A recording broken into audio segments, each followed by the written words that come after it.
Hi guys, welcome back to my YouTube channel. Armand here. Today we're here in Carmona, Cavite to feature a 116 square meter corner lot house that is ready for occupancy. Kaya po if naghahanap ka ng ready for occupancy na malapit sa Metro Manila and easily accessible to South Luzon Expressway, baka ito na yung property para sa inyo. Kaya tara, samahan niyo ako. So hi guys, welcome back again to my YouTube channel. Like what I said sa intro ko, we'll be featuring a corner lot na house and lot ready for occupancy dito sa Carmona, Cavite. It's in Stonebridge Estates in Carmona, Cavite, accessible via the Carmona exit through South Luzon Expressway via the Carmona exit. Pero bago yan, let me introduce myself. I'm Armand Cruz. I'm a real estate broker here in the Philippines and I feature house tour and also nagagawa rin po ako ng mga tip videos. So if you're new here, subscribe to my channel para sa mga updated videos ko, and at the same time, you can also follow me in my social media accounts. We're on Facebook, Instagram, and very soon, magkakaroon na po kami ng website. So tara, simulan na natin. For the house specifications of this property, this sits in a 116 square meter lot area with a floor area of 90 square meters. It has 3 bedrooms, 2 toilet and bath, and meron po siyang provision na 1 carport. Pero since this is a corner lot, you have this extra space sa side to park another car. So pwede po natin siya i-park. So ikot po muna tayo sa paligid ng ating property. So yung dito sa may unahan natin, meron po siyang frontage of approximately mga 3 meters from the property line all the way to your actual house. And you know what I like about Stonebridge? This is actually a complete turnover house. Ibig sabihin, meron po siyang tiles, meron po siyang partitions, meron na po siyang paint, you have your ceiling. It's because dati po, recently, Stonebridge started selling yung mga bare finish natin ng mga bahay. So for this property, this one is complete turnover. Kung hindi naman po kayo mag-renovate kagad and you would like to move in immediately, pwede po. So upon turnover, kasama po ang ating 1 carport na cemented. Dudugsangan pa po yung dulo na yan. And then, kayo na pong bahala magpalagay ng inyong sariling bubong. Now, let's just explore the whole property. As you can see, it's rectangular in shape. So, pwede po tayo mag-park ng isang sasakyan. Maybe you can cement this place, put a garden here. So, depende po sa inyo. Maybe you can extend the house dito ng konti sa side, on the ground floor. Now, dito po sa Stonebridge, you can put up your own bakod around 1.5 to 2 meters in height. Meron lang po siyang specific na mga requirements. Itong mga nakita nyo dumi, matatanggal po yan. So this is how the property looks like from the side, para lang may idea kayo. Very spacious, maluwag po siya, malapat, and you still have a sidewalk. Okay, so dito naman tayo, balik tayo dito sa gitna. So if you're looking for a ready for occupancy property na easily accessible to Metro Manila, ito na po yung marahil property for you. Okay, so tara, pasukin na natin yung loob ng bahay. Okay, so dito sa unahan, you can have your mini garden dito. You can put some landscaping and maybe tables and chairs para you have a lounge area dito sa may unahan. Or pwede na rin sa gilid, depende sa inyo. Kasi nga, if you will convert the open space dito sa gilid ng ating corner to be parking, syempre, pwede dito na sa isang side sa bungad kayo. So, pasok tayo sa loob ng bahay. As we enter, yung pinto po natin is solid steel door. Tapos meron na po tayong peephole.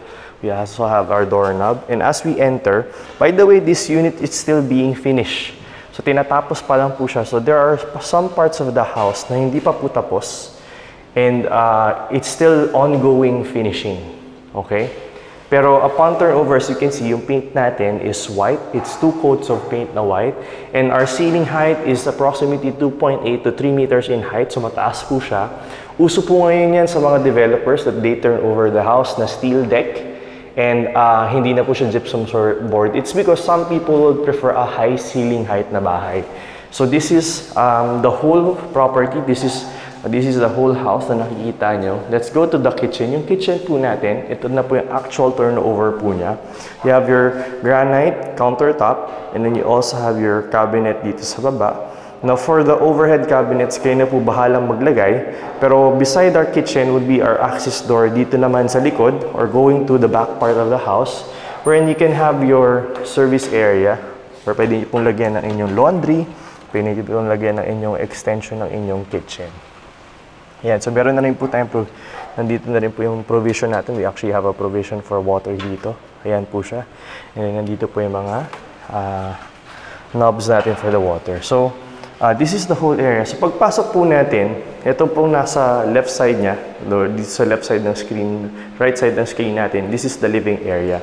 You know what I like about this Beacon House model is yung windows natin. So, as you can see, you have a big 4-panel window here that allows ample lighting na pumasok. So, magiging maluwanag or maliwalas po yung bahay nyo. Kasi dahil po sa malaking bintana na yan. And then right beside our dining area, our living area would be yung pwede natin paglagyan ng ating kitchen. Ngayon, meron na po mga ibang nakatirang homeowners dito. So what they did, they renovated their house, and what I see from them is tinatanggal po nila to, dito nila nilalagay yung dining area, and then they build a structure doon sa likod ng bahay. Doon nila po nililipat yung kanilang kusina, and at the same time, syempre, since nilagyan na kusina, nilagyan na rin ng proper space for their laundry. Now, dito po sa ground floor natin, we have one toilet and bath, which comes with your sink, your faucet. You also have your toilet, yung water closet natin. And then, meron na po tayong shower. So, yung tiles po natin, dito sa may shower area, it's 3/4 hanggang 3/4 po ng ating pader. Now, for the parts ng, para naman po dito sa side ng ating sink and also our toilet, halfway lang po siya.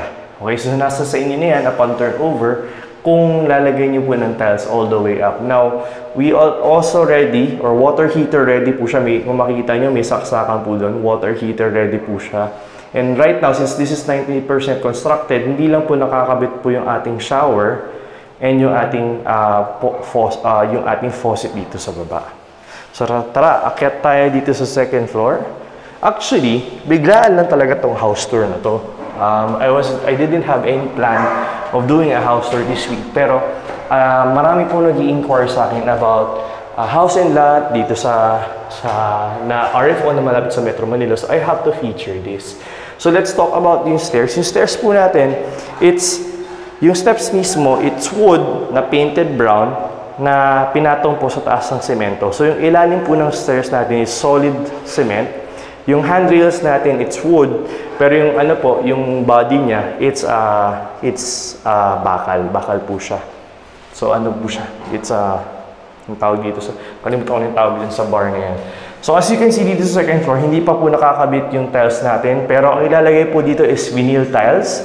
Color brown or dark brown depending on the mabibili po nila. So, as you can see, meron tayong turnovers. Dito sa second floor, we have 3 bedrooms. Let's start with the second toilet and bath. Same. Again, toilet, you have your sink, you have your shower, it's water heater ready. Tapos meron tayong tiles. Yung tiles natin, 3/4 dito sa shower area. And halfway naman dito sa ating sink and toilet area. Okay, so here we have, yung ating first bedroom of the house.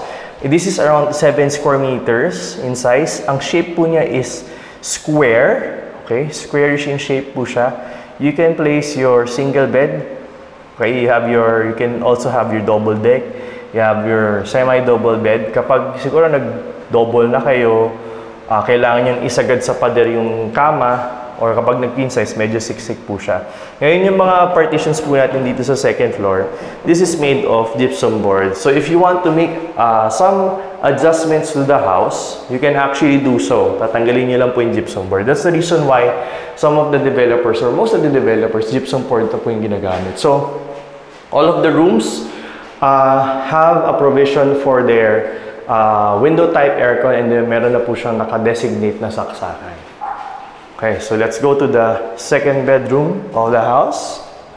Mabilis lang tong house tour na to. So this is the second bedroom of the house. Squarish in shape po siya. Mas maliit po siya. Ang size po niya is around 5 to 6 square meters. Again, you have your provision for your aircon. You have your socket for the aircon. And then, ito na po yung size. Medyo maliit lang po siya. This can be, if you have a small family, around 4 people, tapos you don't need this extra room, pwede po siya maging office, especially for those people who's doing work from home. Or, if you want, you can be, siguro a study area. Depende sa inyo. Okay, so punta tayo dun sa master's bedroom. For the master's bedroom, ang size po niya approximately 8 to 9 square meters. Ang shape po niya is a bigger square as compared to the first one. Again, you have your provision for your window type aircon, and then meron na po tayong outlet. And then dito naman sa ating master's bedroom, you have your balcony. Ayan. So it's just a small balcony, around 2 square meters in shape. So ito na po siya. So this is the whole house. Thank you for watching our house tour for today. If you're interested to see this property, this is actually one of a kind lang. Nag-iisa lang po siyang RFO dito sa Stonebridge Estates here in Carmona, Cavite. I would suggest that you contact me immediately in my Viber, WhatsApp, or in my iMessage. Nandyan po yan, posted on the screen, and also it's on the description box, and nandyan po siya sa comment section natin. Or you can also message us on our Facebook and Instagram. Again, we're still working on the website. Marami po tayong mga adjustments, pero I'm really excited because this will make it easier for our buyers to browse to the properties na mga hawak po natin. Once again, this is Arman Cruz, and I hope to see you soon in my next house tours. Bye guys!